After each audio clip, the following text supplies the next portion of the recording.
दोस्तों, ये वीडियो देख लो वरना आगे चल के पछताओगे। लोग मेहनत की कमाई से अपना घर बनवाते हैं, मगर कुछ ही सालों में उनका कॉलम ऐसा क्यों दिखने लगता है। तो चलिए जानते हैं इस वीडियो में और आपको बताते हैं कि किन किन गलतियों की वजह से आपके कॉलम में ये क्रैक्स आना शुरू होते हैं। तो ये है वो कॉलम जिसमें आप देख सकते हैं कंक्रीट झड़ रहा है, सरिया नंगा हो चुका है। ये कोई मामूली क्रैक्स नहीं है जो आप देख रहे हैं, ये वो कैंसर है जो आपके घर को अंदर से खोखला कर रहा है, आपके घर को खा रहा है। तो चलिए अब हम बताते हैं आपको ये क्रैक्स इसमें क्यों आए हैं और आपको किन चीज़ का प्रिकॉशंस लेना है बनाते टाइम पे, ताकि आपके घर में भी ये समस्या आगे आने वाले टाइम में ना आए। तो अभी हम बात करते हैं कि यहाँ पे सरिया क्यों दिख रहा है। आप देखिए यहाँ पे पूरी तरीके से सरिया एकदम बाहर को निकल आया है, जंग खा रहा है, पूरा बाहर को दिख रहा है। तब ये कॉलम हो चुका है बिल्कुल बेकार, डैमेज। तो अब इसके डैमेज होने के पीछे कारण क्या है, मिस्त्री की गलती, किसकी गलती, चलिए मैं आपको एक्सप्लेन करता हूँ। बेशक इसमें मिस्त्री की ही गलती है, पर इसमें जब मकान बनना था तो ध्यान नहीं दिया गया। इसमें हुआ क्या है कि जब कॉलम की कास्टिंग हुई है तो मेन चीज़ जो यहाँ पे देखने वाली है, आप देखिए जिस सरिया और कॉन्क्रीट में देखिए कितना गैप है, मुश्किल से ये 5 mm का गैप है। अब होना क्या चाहिए कि इसमें यूज़ होने चाहिए कवर ब्लॉक। मैंने आपको पिछली हनीकॉम वाली वीडियो में बताया था कवर ब्लॉक की इंपॉर्टेंस क्या होती है।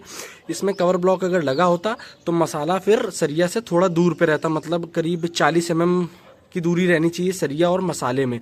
मतलब अगर ये सरिया है तो 40 mm मोटा मसाला लगना चाहिए उसके बाहर तक। और जो चीज़ इसमें मिसिंग आप देखिए, इसमें मुश्किल से 5 mm है, कहाँ 40 कहाँ 5 mm। अब इसमें हुआ क्या कि इसमें कवर ब्लॉक लगा नहीं, सरिया के बिल्कुल पास में ही मोटार लगा है। तो समय के साथ जैसे जैसे इसमें बारिश हुई, पानी बरसा, तो सरिया में लगी जंग। अब जंग लगी तो सरिया फूलती है, जब रस्टिंग होती है तो वो कंक्रीट को बाहर धकेल देती है। आप देखिए पूरे में क्रैक्स आए हुए हैं, आप देखिए पूरे में क्रैक्स हैं। अब ये क्रैक इसीलिए आए क्योंकि सरिया फूला है तो इसने कंक्रीट को बाहर धकेलना शुरू कर दिया। और दूसरा जो इसमें रीज़न है वो है इसमें कॉम्पैक्शन की कमी। लेकिन मेन रीज़न यही कवर ब्लॉक का है, दूसरा कॉम्पैक्शन की कमी। तो अगर आपके घर में भी काम चल रहा है तो कवर ब्लॉक इसमें ज़रूर डलवाएं। कवर ब्लॉक नहीं भी पड़ रहा है तो इस चीज़ का खास ध्यान रखें कि मिस्त्री से बोलें कि मुझे कम से कम 1.5 इंची या 40 mm का गैप चाहिए सरिया और कंक्रीट के बीच में, तभी आपका कॉलम आगे चल के इस तरीके से क्रैक नहीं डेवलप करेगा। अगर आपने इस चीज़ का ध्यान नहीं दिया तो जैसा हाल इस कॉलम का है वही हाल आपके कॉलम का होगा, और ये एक बहुत बड़ा प्रॉब्लम का विषय है अगर कॉलम डैमेज हो रहा है तो।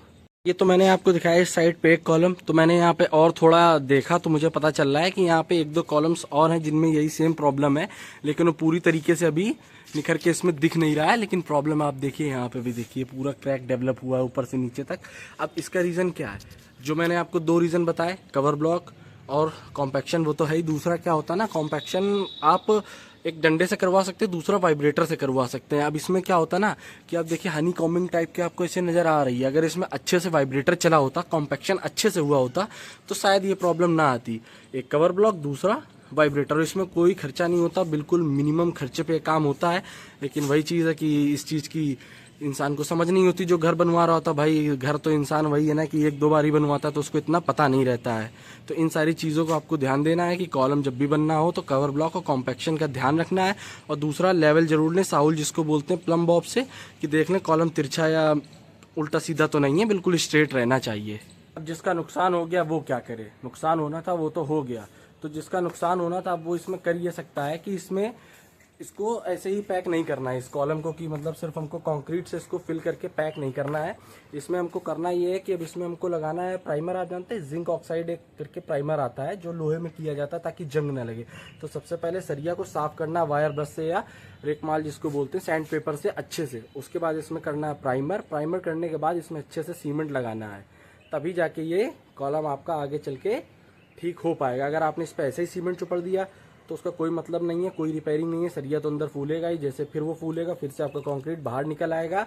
तो वो बस अभी टेम्पररी सॉल्यूशन है। लेकिन अगर परमानेंट सॉल्यूशन चाहिए तो इस पर आराम से प्राइमर करके और पूरा सुखा के फिर इस पर कंक्रीट लगाएं तो ये परमानेंट फिक्स हो जाएगा प्रॉब्लम।